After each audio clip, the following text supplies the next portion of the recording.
Chapter 9: The Whispering Isles. The Starlight Voyager was well into its journey across the remote Indonesian archipelago, a chain of islands shrouded in mist and mystery. The sea here was deep, the waves a dark, midnight blue, reflecting the overcast sky above. Their guests for this voyage were a diverse lot: a documentary filmmaker in search of rare wildlife footage, a retired botanist with an interest in island flora, and a quiet historian who had joined with the vague goal of finding something remarkable.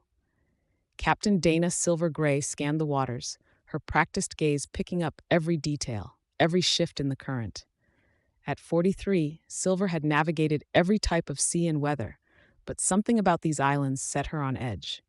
The map they'd been using didn't show the smaller isles, which had reportedly shifted and changed over centuries, eroded and reborn by volcanic activity. A few even whispered of cursed relics, tales Silver had heard around coastal fires during her early years at sea. Beside her, Ela, the young deckhand, looked over the chart, squinting. "Are you sure we're on the right heading, Silver?" she asked, glancing up at the captain. Silver gave her a reassuring smile. "Right as rain, Isla. These islands just have a habit of playing tricks."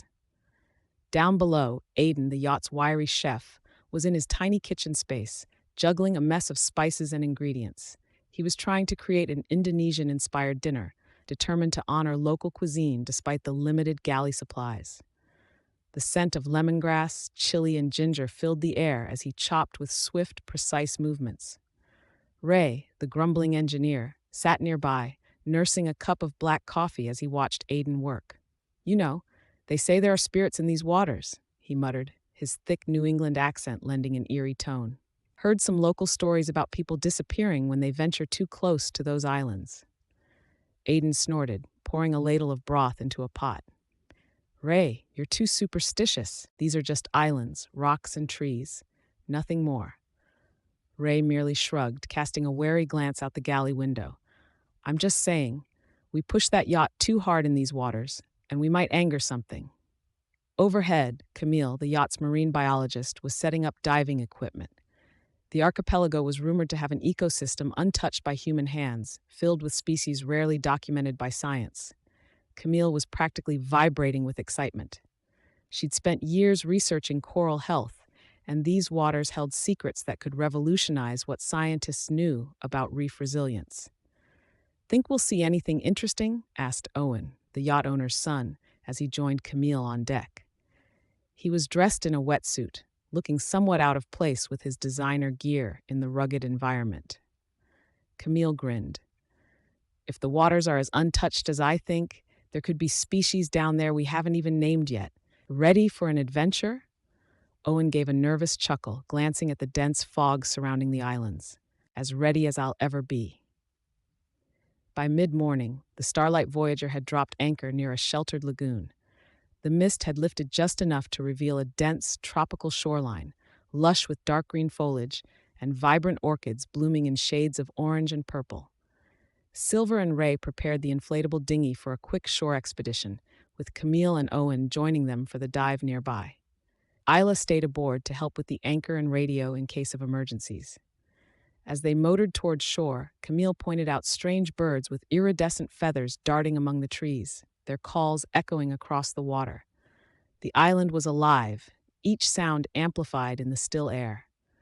Once they reached a suitable spot, Silver and Ray stayed by the dinghy, while Camille and Owen suited up, preparing to slip into the water for their dive. "Stay close to the reef," Silver warned. "These waters have strong currents, and we don't want anyone swept out to sea." Camille nodded, securing her mask and fins. Owen looked a bit pale, but gave a thumbs up before they disappeared beneath the waves.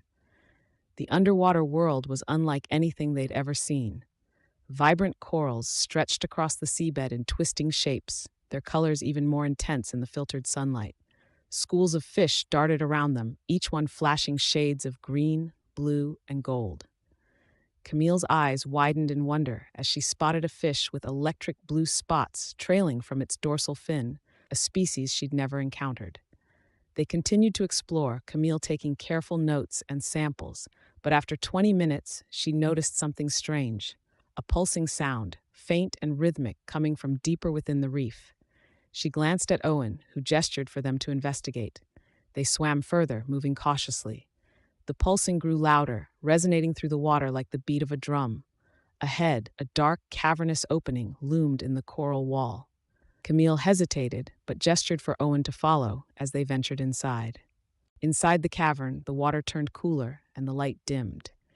They swam deeper until they reached a small ledge. Resting upon it was something astonishing, an ancient stone idol, partially encrusted with coral and barnacles.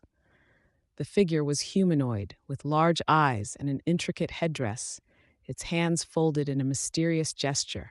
Camille's heart raced. She knew that some local tribes considered the islands sacred, and this idol might be part of an ancient, undiscovered civilization. She signaled for Owen to surface, her mind whirling with excitement. As they surfaced, Silver and Ray met them with worried expressions. "What took you so long?" Silver demanded, her tone tense. Camille quickly explained the idol, her voice breathless. "It's like nothing I've ever seen, Silver. This could be monumental." Ray grumbled, crossing his arms. "I don't like it. Feels wrong. Poking around places like that could bring bad luck." But Silver merely nodded thoughtfully. "We'll document what we can, but let's respect the local beliefs. The last thing we need is to disturb something best left alone." Back on the yacht, Camille shared her discovery with the rest of the crew. Aiden and Ela were intrigued, while Ray remained uneasy, muttering about ancient curses. That night, as they gathered on deck for Aiden's dinner of coconut curry and freshly grilled fish, a heavy silence settled over them.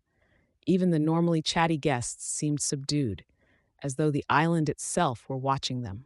In the middle of the night, a thick fog rolled in, enveloping the yacht in an almost impenetrable shroud.